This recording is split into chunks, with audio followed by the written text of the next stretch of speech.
This is a real-world test on V2.7 of the homemade methanol injection that Zach and I have been working on for 2 or 3 months now. So here is my map sensor that controls basically the whole thing. That is what's going to read how much boost this thing is making, and it's also going to factor in on the rail differential pressure or delta pressure. And here is a pressure sensor that senses how much pressure is on the methanol. The IAT is right here. That's going to tie in if there's any fault issues. There's a level switch inside the tank, and right now we're just making sure that this thing actually works when it makes boost. So here's a little tire inflator gauge hooked up to my block for the 2 map sensors.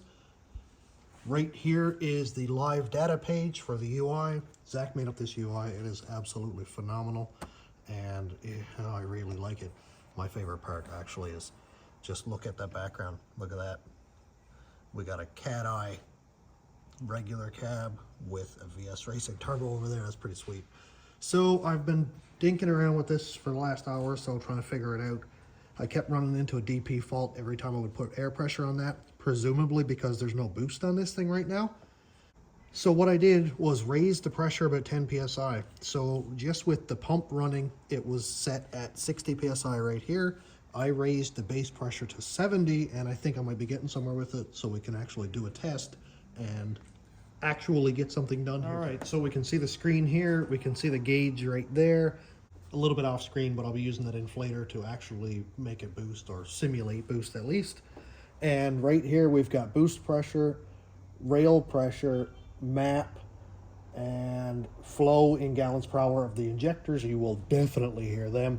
And if injector differential pressure, injector duty cycle up here. So what's going to happen is when it makes, I don't remember exactly what it is, I'll say 3 psi, it's going to turn on the pump. Then after the pump gets up to its pressure, it's going to turn on the injectors. So you'll hear these come in one after the other. Okay, let's simulate a little bit of boost. I'm just going to bring this in gradually. There we go. Look at that. And after I get up, I'm at 14 psi right now. It is pumping out methanol.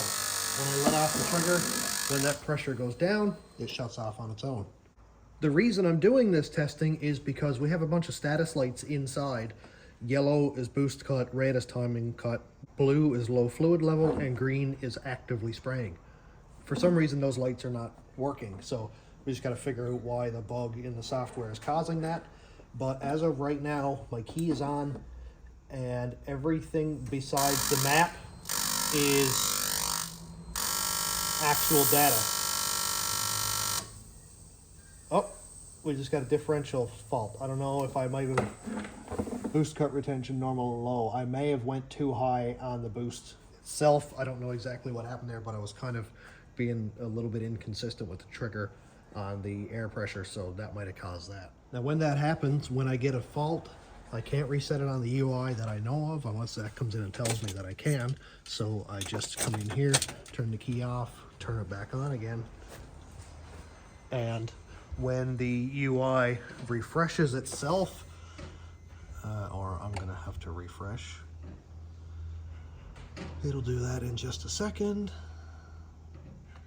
When the UI comes online, my computer's super slow, so don't worry about that. Methanol injection live data. Okay, let's try that again. I'm going to see how long I can keep these injectors going. Okay, we got a full frame of the computer there. Just going to pressure this up a little tiny bit at a time. I think I may have overpressured it. I'm going to try to hold it the best I can. Oh, got a little bit high. It's so hard to keep this thing consistent. Alright, so I'm keeping it sort of consistent on 11, 12 pounds, and it doesn't seem to be giving me any issues. Oh, 22 pounds went a little bit high. So, yeah, I think after it got to like 19 pounds, the fuel pressure may have been too low, and the differential went too high. So if I want to run like 22, 23 pounds of boost, I'm going to have to run a higher base fuel pressure. So I'll deal with that later. I'm only running like 16 pounds on this thing, so it's not that terrible. But yep, I think we're getting some good data. Really, the main thing I wanted to test here today is to make sure that when I apply air pressure to the map sensor, it turns on the pump, turns on the injectors, and doesn't give me any faults. And I just held it the whole time, dancing between 7 and 12, 13 psi, and it didn't trip until I got to, like, I think I saw 22. So that's where the boost went too high, the base fuel pressure was too low, and there was basically a spread between the fuel pressure or methanol pressure and boost. And one more thing Zach asked me to do is take a video of the status screen while it's going. This is going to show what's on, what's off. So boost cut right now is off, timing cut is off, safety state is okay, level is fine, whatever raw means is fine. Blue, yellow, red, and green LEDs are all off. We do have a bug where the blue LED is actually on, but that's not a big deal. We're going to figure that out. The outputs, pump and injectors, are both off, obviously.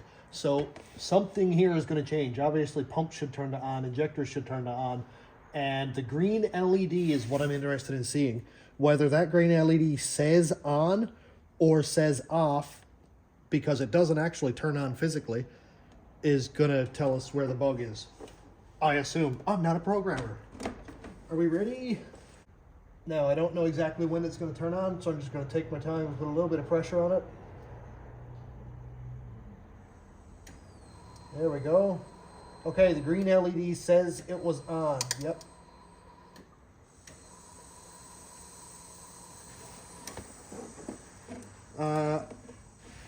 Okay, it's actually on a timing cut. Boost cut. Yep, and I can pump it up without anything turned on. So I hit a timing cut again. It's differential pressure, I guess. Let's see. Pressure ready timeout fault. Oh yeah, that was my fault because I was passing in and out of boost without the pump actually having a chance to fully pressurize. So that's my fault. All right, now I'm going to try to hold it so the injectors actually turn on and the spray light comes on, because I don't believe the injectors were firing when the green LED was on. Maybe I'm wrong.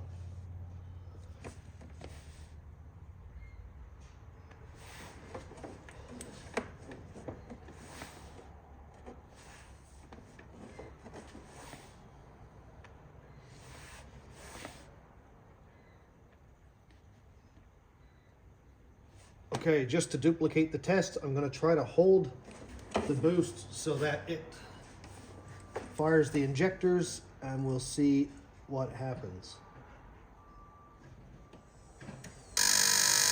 Okay, green LED is on, injectors are firing, everything is happy, and I let off. Perfect. Okay, now we've got some data to go over. The green LED said it was on, injectors and pumps said they were on, so it's definitely, I'm thinking it's a pin issue out, not a status issue. Okay, so that's that much confirmed. It does work when I get into boost. Good soup. I did see that the yellow light came on when there was a boost cut. So if I'm out driving around, at least I know it's spraying. And if there is an issue, that yellow light is going to come on. That's a good start.